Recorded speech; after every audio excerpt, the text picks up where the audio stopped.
Hai semua, perkenalkan nama saya Tiara Yosefin Mitrayana Purba, NPM 19420087 dari grup 2 keempat. Di sini saya akan mempresentasikan hasil dari praktikum saya mengenai gambir sebagai zat warna tekstil.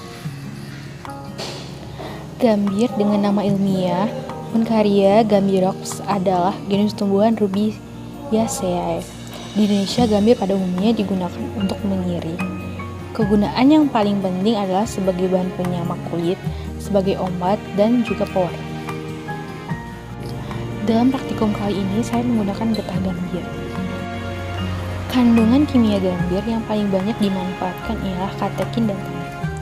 Gambir juga mengandung quercetin, yaitu bahan pewarna yang dapat menimbulkan warna kuning. Yang pertama adalah katekin.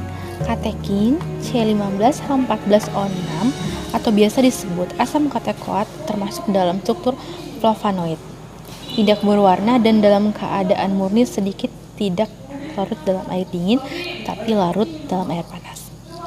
Larut dalam alkohol dan etil asetat. Katekin hampir tidak larut dalam alkohol, benzen dan eter. Yang kedua adalah asam kateku. Asam katekutanat C15H12O5 atau tanin merupakan anhidrat dari katekin.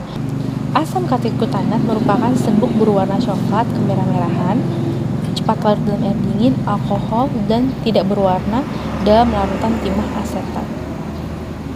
Selain itu, tanin juga dimanfaatkan sebagai bahan pewarna, perekat, dan juga mordan. Nah, kemudian yang terakhir adalah quercetin. Quercetin atau C15H10O6 itu suatu zat yang berwarna kuning yang terdapat dalam tumbuhan dan berupa turunan flavonol. Quercetin disebut juga sebagai melatin atau superheretin dan larut dalam asam asetat galsial yang memberikan warna yang kuning serta larut dalam air dan alkohol. Serat kapas adalah serat yang dihasilkan dari biji rambut biji tanaman Gossypium yang terutama tersusun dari selulosa. Selulosa mengandung 3 buah gugusan hidroksil, 1 primer dan 2 sekunder pada tiap unit-unit glukosa.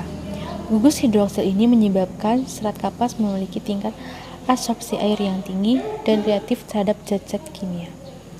Menurut Hartanto dan Watanabe tahun 2003, pewarnaan tekstil pada dasarnya adalah peristiwa penyerapan zat warna ke dalam serat yang terdiri dari beberapa tahap, yaitu perpindahan molekul zat warna dari larutan permukaan serat, adsorpsi molekul zat warna pada permukaan serat, dan difusi molekul zat warna dari permukaan ke dalam serat tersebut.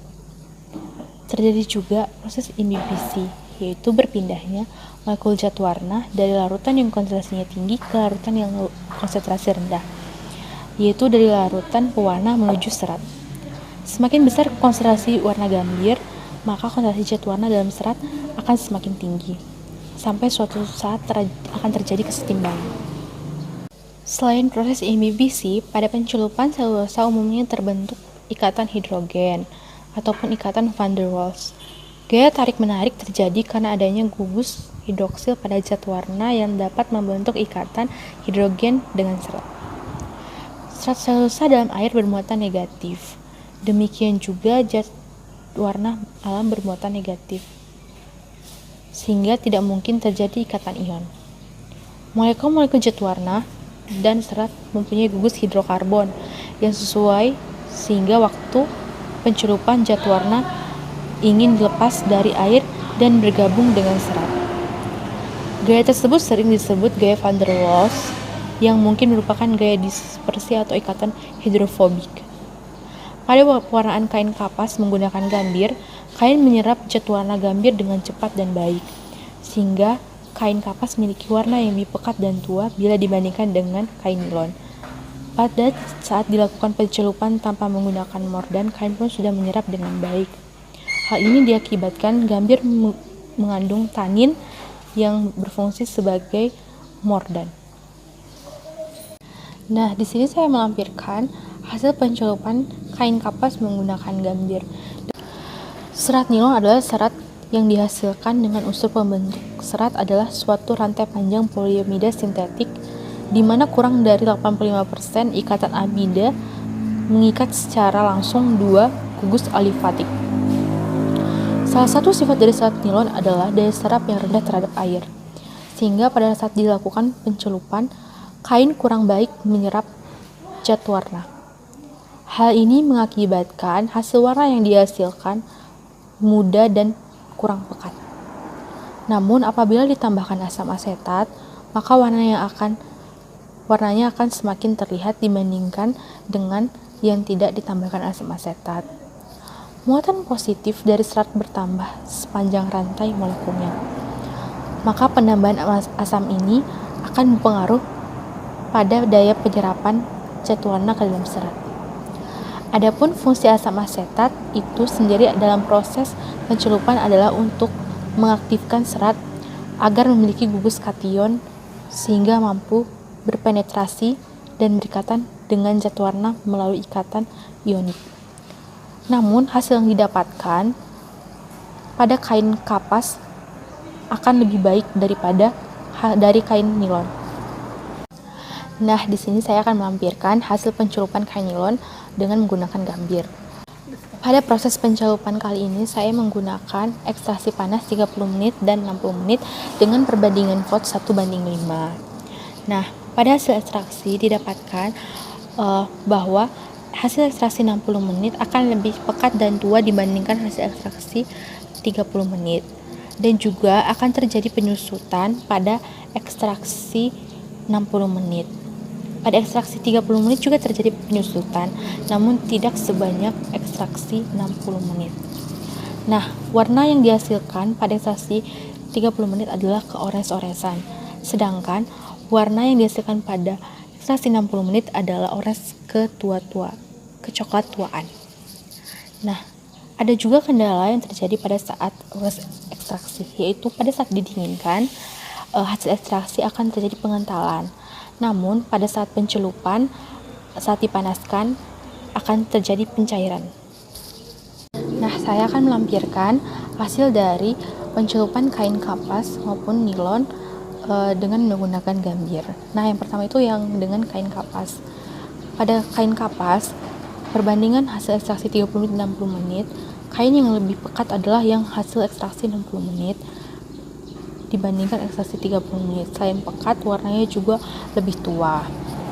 Dan apabila ditambahkan dengan garam, warna yang dihasilkan pun akan lebih pekat dan tua. Dan apabila ditambahkan mordan, kainnya pun akan menjadi terlihat lebih rata. Pada kain nilon, warna yang dihasilkan pada ekstraksi 60 menit lebih tua dibandingkan hasil ekstraksi 30 menit. Lalu apabila ditambahkan asam asetat, warnanya juga akan lebih tua.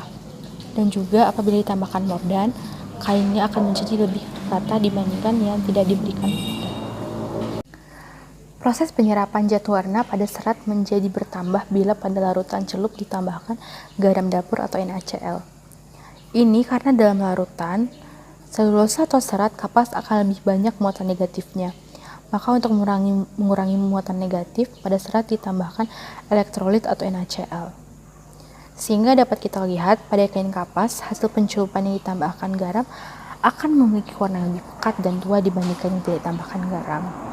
Jadi, semakin banyak garam yang diberikan kepada larutan, maka hasil kain yang dihasilkan adalah semakin tua dan pekat.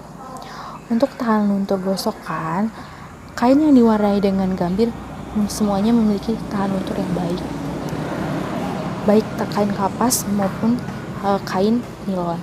Jadi apabila ditambahkan garam, kain yang tadinya sudah bagus tahan lunturnya akan menjadi lebih baik.